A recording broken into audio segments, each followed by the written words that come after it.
Meskipun penelitian Anda ini penelitian kuantitatif, ya, tapi tidak apa-apa kan bertanya saya tentang kualitatif. Tapi bagi saya bisa bayangkan ketika misalnya di penelitian kualitatif, kan seorang peneliti itu menjadi instrumen. Bagaimana bisa masuk di setting penelitian itu pengguna?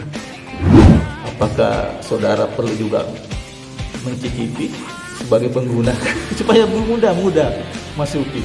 Kalau password datang ke mereka anak SMA pasti dia milih bukan sebaya saya ini, meskipun kelihatannya masih muda, tapi kan jarang SMA ada jenggotnya kan begitu.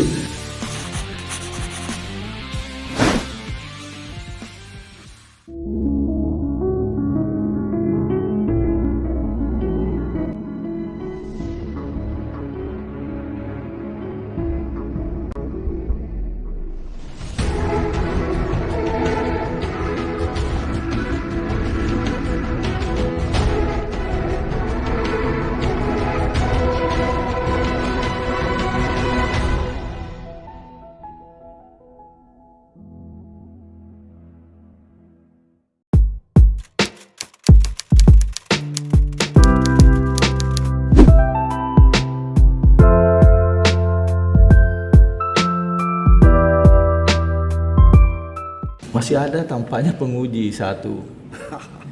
Ya, saya ini dua harus minimal mewakili beberapa pertanyaan sebagai penguji dan kepada sebagai pimpinan sidang. Tapi saya sudah mendengar banyak pertanyaan tadi dan itu sudah diwakilkan rasanya pertanyaan-pertanyaan itu oleh tim penguji yang lain. Cuma memang ada boleh ditanggapi atau boleh tidak. Cuma kalau tidak ditanggapi ya bisa jadi renungan saja.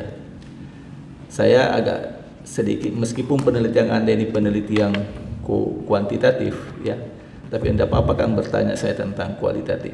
Yang saya bayangkan itu, saudara Promovendus tadi mengatakan bahwa sangat sulit kita berkomunikasi dengan pengguna narkotik kalau dia melihat tidak ada level kesetaraan. Maka mengusulkan tadi pentingnya prinsip-prinsip kesebayaan itu, ya, yang kita kenal, mau katakan konselor sebaya juga boleh, mau apalah tadi istilahnya itu, ya, supaya mereka kalau dialah yang menjadi penyampai pesan itu komunikasinya menjadi lancar. Mungkin itu juga mewarnai sehingga lahirlah apa tadi multi reciprocal communication, kan begitu ya. Oke, kalau tidak salah. Tapi bagi saya bisa bayangkan ketika misalnya di penelitian kualitatif, kan seorang peneliti itu menjadi instrumen. Bagaimana bisa masuk di setting penelitian itu pengguna? Apakah saudara perlu juga mencicipi sebagai pengguna supaya mudah masuki? Atau gimana lah misalnya? Karena tadi kan prinsip-prinsip kesebayaan. Kalau password datang ke mereka anak SMA pasti dia milih bukan sebaya saya ini, meskipun kelihatannya masih muda, tapi kan jarang SMA ada jenggotnya kan begitu.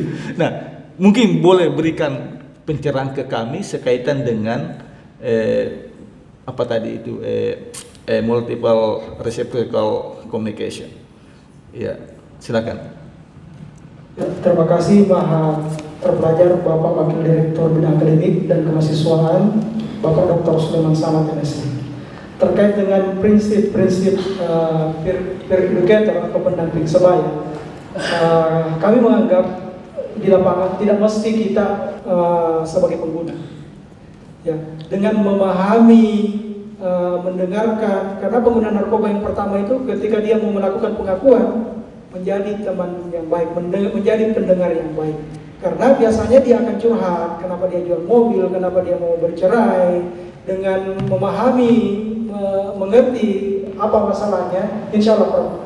Karena beberapa tahun kami bekerja sama dengan BNN dan dilatih dengan BNN, memang itu konsep dasarnya.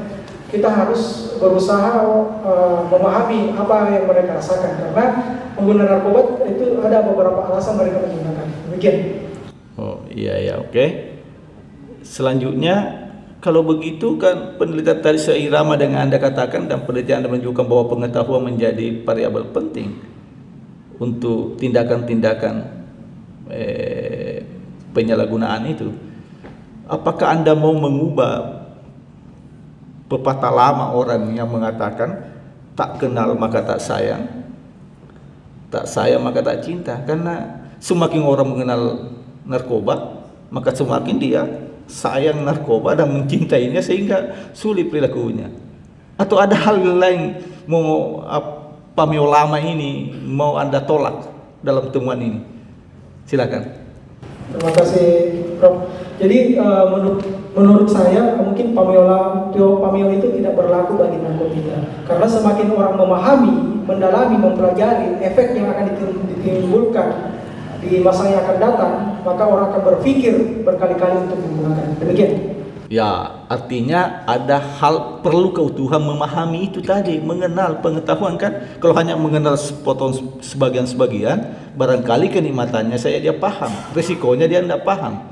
Maka ketika memberi penyuluhan, implikasi lebih jauh adalah beri penyuluhan pada semua dimensi-dimensi terhadap sesuatu itu. Sehingga boleh jadi tak kenal maka tak sayang, tapi pun juga bisa tak kenal maka tak benci. Ketika dia memahami resiko-resiko, konsekuensi-konsekuensi masa depan yang suram. Jadi itu mungkin tambahkan satu pemahaman bahwa ketika memberi penyuluhan, sentuh pengetahuannya iya, tapi jangan sentuh tidak secara utuh terhadap esensi sesuatu barang yang dilarang itu tadi. Ya, saya kira itu sedikit informasi ke saudara. Saya kira betul-betul tadi air itu ampuh tampaknya untuk menepis beberapa pertanyaan. Tapi ada lagi keampuhan yang kita mau uji. Apakah doa pun juga ampuh untuk menyelamatkan Bapak?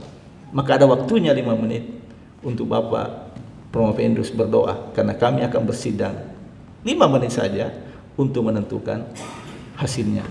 Dengan demikian jeda sidang promosi saya mulai. Alhamdulillahirabbil alamin. Assalamualaikum warahmatullahi wabarakatuh. Waalaikumsalam.